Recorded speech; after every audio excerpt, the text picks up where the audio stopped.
So move away cases, family relocation cases. So what does this mean? What is going on here? So you may have heard of these, if you actually run into somebody older, might even call it the D'Onofrio case, the D'Onofrio factors, which is this old case out of New Jersey, wherever it was. But the whole idea is moving away. So if you have shared custody with someone, joint legal custody, and either they're planning on moving or you're planning on moving, they have to have an agreement. There has to either be an agreement or court permission to be able to move.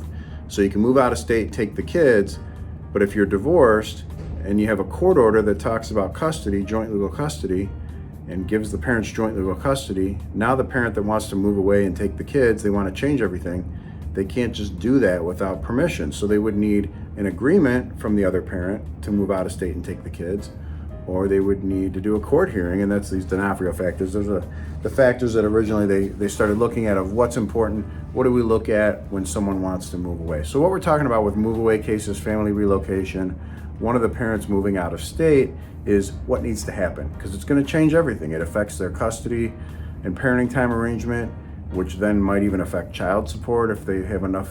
If they're decreasing overnights by a large enough number, it can eventually lead to a child support change or maybe even an immediate child support increase. So you really want to know what's going on here. What are the ground rules? So first of all, if somebody's moving out of state, they don't need your permission or agreement if there's no legal custody order. So let's say I have a 5-year-old with somebody, we're not married, nobody's ever filed any court cases, there's no child support case, there's no custody case, no court has ever taken jurisdiction over any of this. That person does not need my permission to move out of state. If it's the mother, they can move out of state. The way Michigan law is, if the child was born in Michigan, the mother has sole legal and sole physical custody rights. If you read the form that they hand you to sign at birth, which I know a lot of people don't read it, don't study it, it's like a rental car agreement. It's a bunch of words and they just sign it. I get it. But the revocation, or not revocation, the affidavit of parentage, which is the form that you sign at birth, and then that's what they use. Then there's a form to put your name on the birth certificate. So you sign this affidavit of parentage. In Michigan, that's how we do it. And that document gives the mother all the custody rights. If she has all the custody rights, then it would have to mean that you don't have any custody rights, and you don't. So then if she wants to move out of state, take the child, she's free to do that. She can do that. She can move downtown, she can move over here, move over 10 miles away, 100 miles away, out of state, no problems. So the only way there's going to be restrictions on that, and where you have issues where you have some say, you have some control over the situation, is if a court has taken jurisdiction over the case. Because the way Michigan law works on this, if you have joint legal custody, now that limits the parent from moving out of the state. It limits their ability to move and take the child. Now they can't.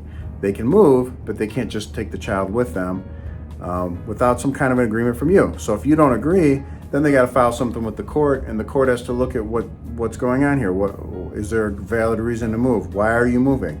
Did you take another job and had to relocate, or did you just decide you feel like you want to live in a warmer climate or a different climate, or you're moving to be near your mom, or maybe there's no reason at all. So the court has to look at why are you moving, how's it going to affect things, so what's the impact on the schedule, the parenting time and custody, so what arrangement is there now? Is this father that's going to get left behind, do they have a relationship with these kids? Are they seeing the kids much, or are they kind of not involved? Because that has an impact too.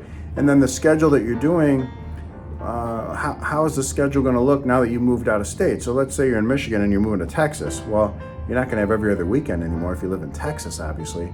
So is there going to be a schedule that makes sense? Are you willing to do like every summer with dad and every vacation? And they would have some time where they would actually still have a relationship with these kids if you move to, let's say, Texas.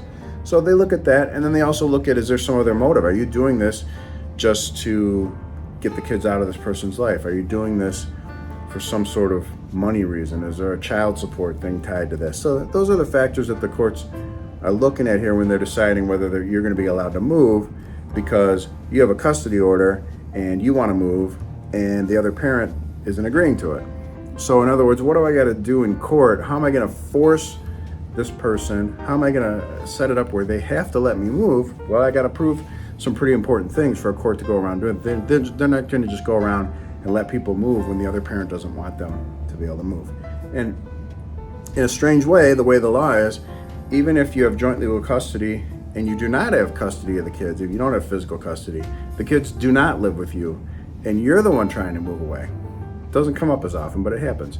So you have every other weekend, and now you're moving to Texas and mom's staying here. You're in the same boat.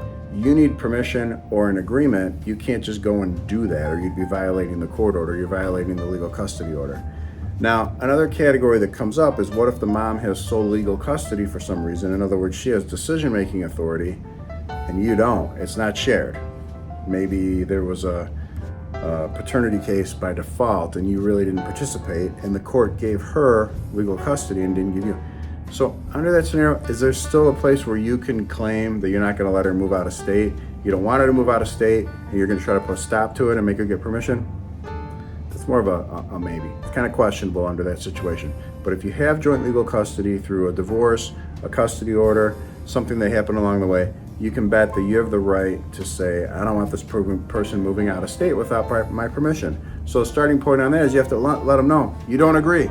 If they ask about it, put something in writing. Email, I mean, it's not really in writing, but it's a provable communication, email or text.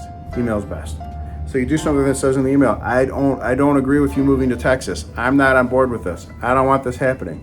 Because you don't want this person doing this and moving and saying, well, he said it was okay, because that's nonsense. You don't want that. So you got to protect your own rights, first of all, and just make it known that you don't want them moving. And then look at what are the options. Are they going to just move no matter what, and you got to try to figure this out?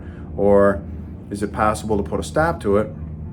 That's when you're going to want to get some advice. It's hard to really give you all the examples of when they're going to let someone move and when they're not going to let someone move, but we can talk to you about what the factors are. As I covered in this video, I talked about what the 4 factors are that the court looks at when they're considering letting someone move. And then you got to see how those apply to your situation and what's really going on. So hopefully that helps. Family relocation, move away cases, those are kind of the gist of those, the idea of what's going on with all of those. And they're looking at the reason for the relocation, impact on the child's relationship with the non-moving parent, how old the kids are, their needs, kind of what situation they're in now, how it compares to the new situation that's being proposed, what a new custody and visitation or parenting time arrangement looks like. That's a factor. They want to see, are you going to have a realistic ability to see these kids and spend some time with them? And they're looking at potential benefits, drawbacks for relocating the child. Is this going to be the right thing to do, or is this just some crazy idea that really there's no reason to move and the other person just wants to move because they think it sounds interesting? So that's kind of the ideas on some of that.